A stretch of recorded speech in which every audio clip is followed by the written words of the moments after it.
8월 11일 화요일입니다. 새벽기도 시간에 하나님께서 저희들에게 주시는 말씀은 사도행전 18장 12절에서 23절까지의 말씀입니다.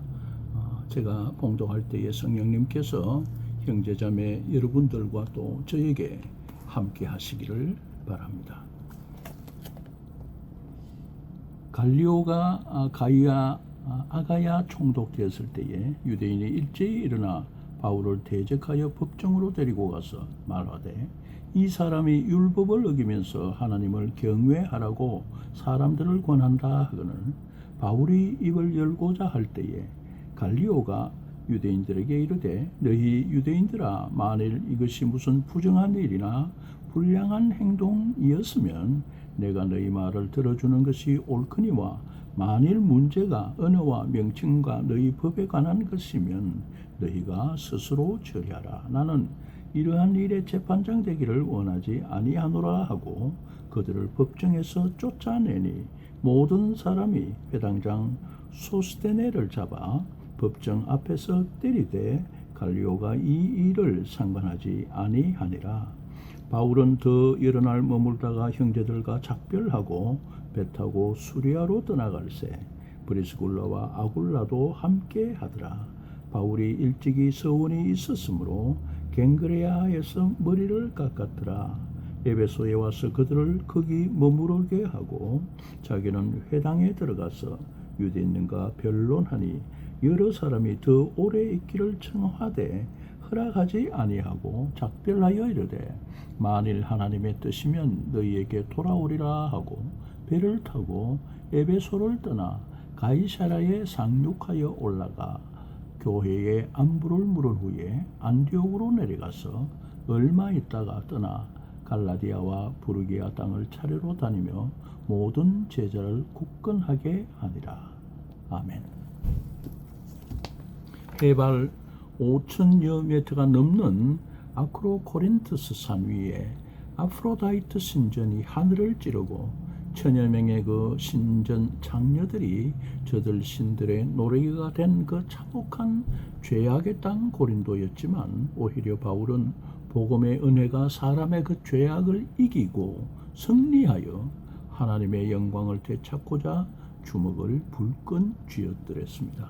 어김없이 회당을 찾고 유대인들과 헬라인들에게 하나님의 말씀을 강론하고 구약 성경을 철저히 준비하여서 장차 오실 이 메시아가 마침내 예수 그리스도로 오셨다고 밝히 증언하였습니다. 그러나 하나님의 구원을 받기에 합당치 않은 자로 스스로 여겨서 바울을 대적하여 비방하는 자들은 언제나 넘쳐났고 바울은 특히 동족 유대인들의 그 고집스러운 불신과 하나님 반역을 몹시 가슴 아파하였습니다.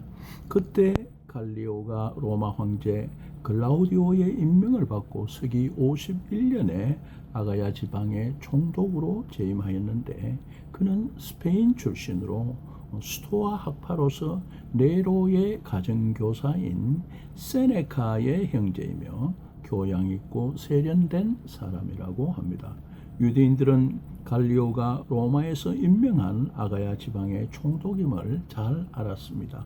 또 로마의 법에 의해 유대교는 공인된 종교이며 로마 시민을 제외하고는 다른 사람들을 유대교로 권하여서 또 개종시킬 수도 있음을 잘 알았습니다. 그러므로 저들은 단지 유대인의 법률에 기대어서 바울을 고소한 것이었습니다.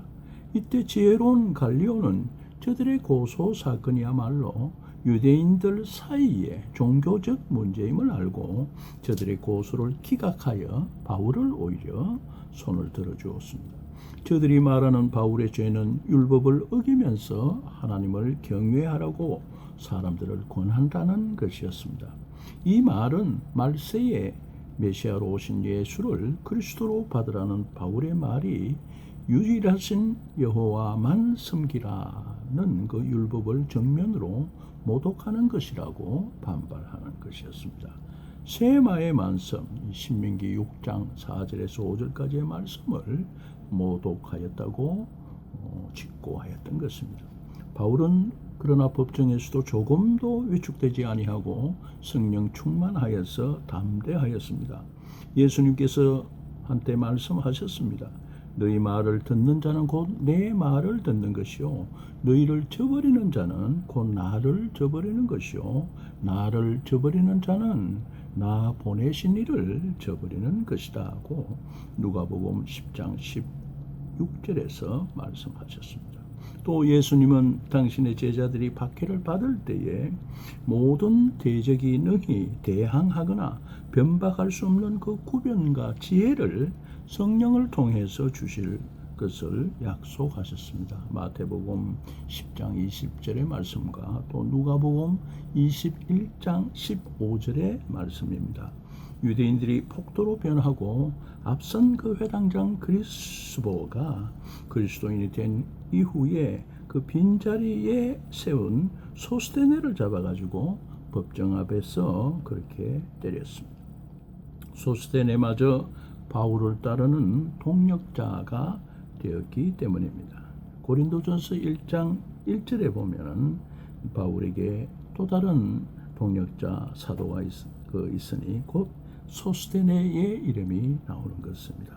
바울은 핍박 중에서도 갱그레아에서 머리를 깎아서 고린도 지역 전도에 감사하는 그 서원을 지켰습니다. 그는 큰 도성 에베소를 방문하고 역시 회당을 방문하고 또 유대인들과 헬라인들을 얻어서 죽게 드렸던 것입니다. 그는 다이아나 아데미 신을 섬기는 그 우상의 도시에 굳은 마음으로 도전하고 3차 전도 여행 때에 들려서 무려 3년을 전력 투구하여서 전도하였습니다.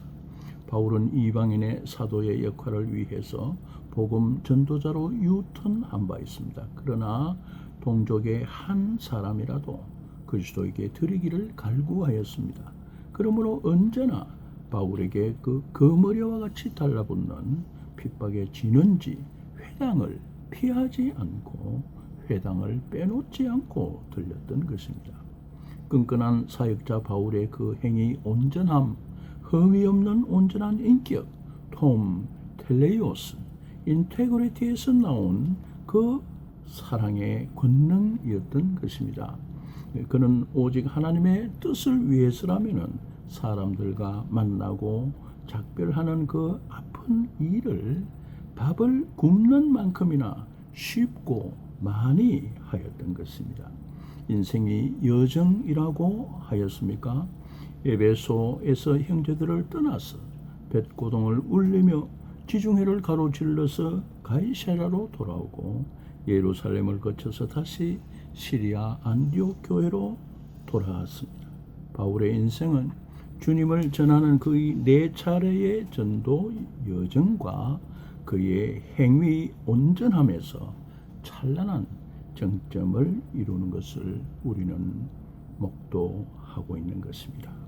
내일은 사도행전 18장 24절에서 28절까지의 말씀 아볼로의 전도 이야기를 함께 상고하겠습니다. 샬롬.